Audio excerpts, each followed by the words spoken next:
অসমৰ ৰাইজে এই কথাটোই বিচাৰিছিলে যে গৰিমা গাৰ্গ ডাঙৰীয়ানীৰ এটা বোল্ড ষ্টেপ এটা লাগে আৰু সেইটোৱে যোৱাকালি তেখেতে কৰিলে। এতিয়া কথাটো হ'ল য়াটছখন কোনে বুকিং কৰিছে তেওঁক এৰি দিয়া হ'ল, য়াটছত থকা ছিংগাপুৰৰ গোটেইখিনি মানুহকে এৰি দিয়া হ'ল।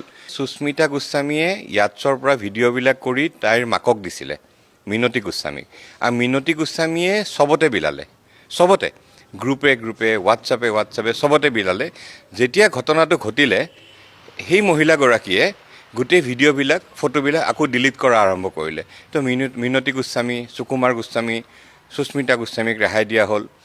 তন্ময় ফুকন, অনুজ বৰুৱা যিজন 2013 চনৰ পৰা ট্ৰেণ্ড MMSৰ PR মেনেজাৰ হিচাপে আছিল, অনুজ বৰুৱাক ৰেহাই দিয়া হ'ল, অভিমন্যু তালুকদাৰক ৰেহাই দিয়া হ'ল, আৰু য়াটছত থকা প্ৰত্যেকজন মানুহ, এই পৰীক্ষিত শৰ্মাই হওক বা ৱাজিদে হওক, যোনেই নহওক, সকলোকে ৰেহাই দিয়া হ'ল।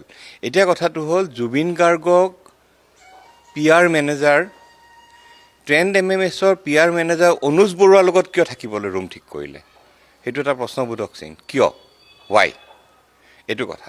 দ্বিতীয় কথাটো হ'ল যে এতিয়া কেৰেক্টাৰ এছাচিনেশ্যনৰ কথাবিলাক ওলাইছে জুবিন গাৰ্গৰ বদনাম কৰিবলৈ, যিজন মানুহ এতিয়া উভতি আহি ক'ব নোৱাৰে মই সেইটো কাম কৰা নাই বুলি, মই নাই বুলি, তেনেকুৱা এজন মানুহৰ, মৃত মানুহ এজনৰ বদনাম ওলোৱাত লাগি গৈছে বহুতে এতিয়া।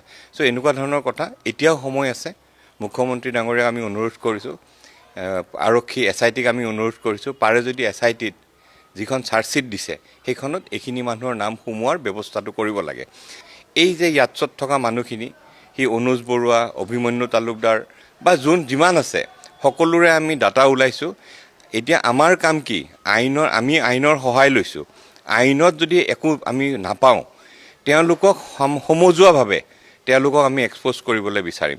আজি PR মেনেজাৰ যিজন অনুজ বৰুৱা, অভিমন্যু তালুকদাৰ, তন্ময় ফুকন বা সুস্মিতা, তেওঁলোকৰ ঘৰৰ এড্ৰেছ, তেওঁলোকৰ ফটো আমি ৰাজহুৱা কৰিম এতিয়া, যাতে অসমৰ প্ৰত্যেকজন মানুহে গম পাওক যে এইকেইটাহে আচল দানৱ, যাক দানৱ বুলি কওঁ আমি, দানৱ যোনে জুবিন গাৰ্গক খালে।